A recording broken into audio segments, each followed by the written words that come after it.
Os Estados Unidos assumirão a faixa de Gaza. Recentemente, o presidente dos Estados Unidos, Donald Trump, anunciou um plano controverso para a faixa de Gaza.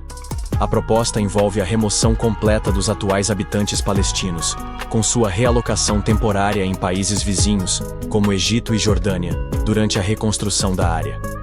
Após a reconstrução, Gaza seria transformada em uma região próspera, apelidada de Riviera do Oriente Médio, financiada por nações ricas da região.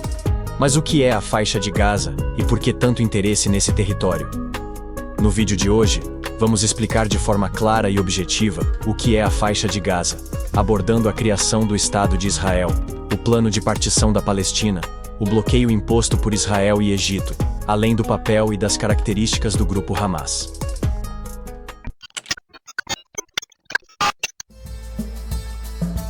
A história dessa região é marcada por profundas transformações. Durante séculos, a área conhecida como Palestina foi o lar de diversas comunidades, tanto árabes quanto judaicas. Para os judeus, essa terra é sagrada e histórica, pois foi onde existiram antigos reinos que floresceram aproximadamente entre os séculos X e VI a.C., consolidando sua identidade ancestral. Já para os árabes, que hoje formam a maioria da população local, a presença na região se fortaleceu a partir do século VII d.C., quando se estabeleceram e desenvolveram comunidades que deram origem à rica cultura local. No início do século XX, com o crescimento do sentimento nacionalista entre os judeus, impulsionado pelas perseguições históricas e agravado pelos horrores do Holocausto, o movimento sionista ganhou força e passou a defender a criação de um lar nacional para os judeus. Em 1947, a Organização das Nações Unidas, ONU, que administrava a região sob o mandato britânico, propôs um plano de partição para a Palestina.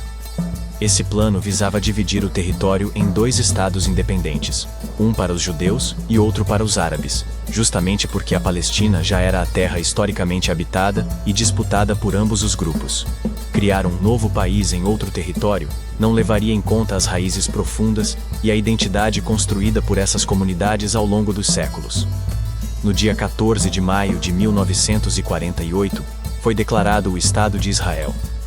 Essa decisão foi recebida com rejeição pela população árabe local e pelos países vizinhos, desencadeando conflitos que perduram até hoje e moldando as complexas relações na região.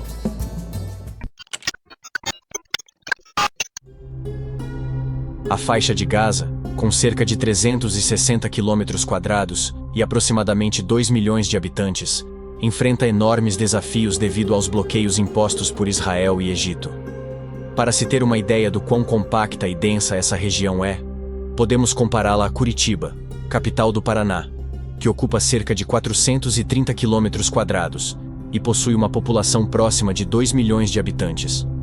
Assim como em grandes capitais brasileiras, Gaza lida com desafios relacionados à infraestrutura, ao transporte e aos serviços públicos, problemas que são agravados pelas restrições impostas pelos bloqueios e pelo contexto de conflito. Esses bloqueios foram estabelecidos, principalmente, por questões de segurança. Israel, por exemplo, justifica essas medidas para impedir o contrabando de armas e evitar ataques de grupos militantes que operam na região. O Egito, por sua vez, adota restrições semelhantes, influenciado por suas próprias preocupações de segurança e políticas regionais. Essas medidas, entretanto, têm um impacto profundo na vida dos moradores de Gaza. A restrição na entrada e saída de pessoas e produtos dificulta o acesso a bens essenciais como água potável, eletricidade, assistência médica e educação, agravando a crise humanitária na região.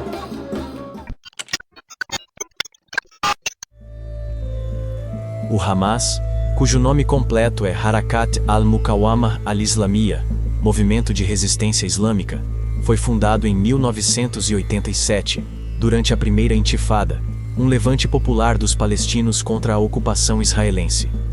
O grupo surgiu em um contexto de forte tensão e busca de resistência.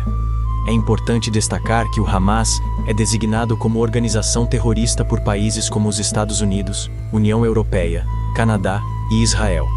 Apesar disso, o grupo exerce uma função dupla na faixa de Gaza. Por um lado, ele opera como uma organização militante responsável por ataques e atentados, e por outro lado, atua como partido político e provedor de serviços sociais para a população. Desde 2007, o Hamas é o partido político dominante na faixa de Gaza, após ter vencido as eleições legislativas de 2006 e, posteriormente, assumido o controle da região. Entre suas funções sociais, o grupo organiza serviços de saúde, educação e assistência social, o que gera apoio entre parte dos moradores, mesmo diante das críticas e da designação terrorista.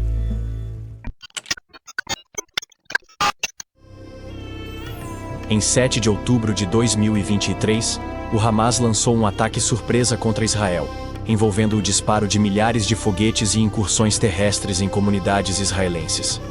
Este ataque resultou em aproximadamente 1.200 mortes, incluindo civis e militares, e mais de 200 pessoas foram feitas reféns.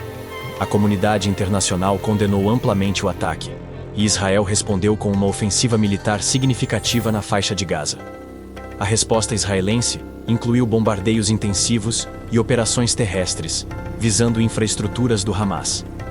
Conforme o conflito se intensificava, as baixas palestinas aumentaram, com relatos de mais de 20.000 mortes e centenas de milhares de deslocados. A crise humanitária resultante gerou preocupações globais e levou a esforços diplomáticos para alcançar um cessar-fogo. Em 15 de janeiro de 2025, mediadores internacionais, incluindo Egito, Catar e Estados Unidos, facilitaram um acordo de cessar-fogo entre Israel e Hamas.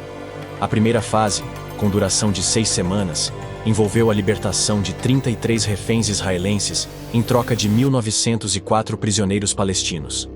Além disso, foi acordada a entrada de 600 caminhões diários de ajuda humanitária em Gaza. Atualmente, o cessar-fogo permanece em vigor, com negociações em andamento para a segunda fase, que visa a libertação de todos os reféns restantes e a retirada completa das forças israelenses de Gaza. No entanto, a situação continua tensa, com desafios significativos na implementação dos termos acordados e na garantia de uma paz duradoura na região. Na proposta de Trump, os palestinos deslocados poderiam então optar por retornar ou estabelecer-se permanentemente em outros locais. A ONU destacou que o deslocamento forçado de populações é proibido pelo direito internacional, e a União Europeia reafirmou seu apoio à solução de 2 estados, condenando qualquer plano que não conte com o consentimento dos palestinos. Além disso, líderes palestinos e diversos países árabes rejeitaram a ideia, considerando-a uma violação dos direitos dos palestinos e uma ameaça à sua identidade nacional. A proposta também gerou debates sobre sua viabilidade prática, os custos envolvidos e as implicações éticas de tal realocação populacional. Muitos de nós ficamos alarmados ao ouvir o presidente Trump falar sobre deslocar à força 1,8 milhão de pessoas de Gaza. Eles devem ter permissão para reconstruir, e devemos estar com eles nessa reconstrução. Tem sido a posição de longa data da comunidade internacional que uma solução de 2 estados deve ser o objetivo aqui.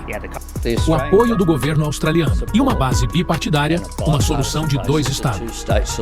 É por isso que nós defendemos a criação do Estado palestino, igual ao Estado de Israel, e estabelecer uma política de convivência harmônica, porque é disso que o mundo precisa. E eu acho que os líderes e as pessoas devem respeitar os desejos do povo palestino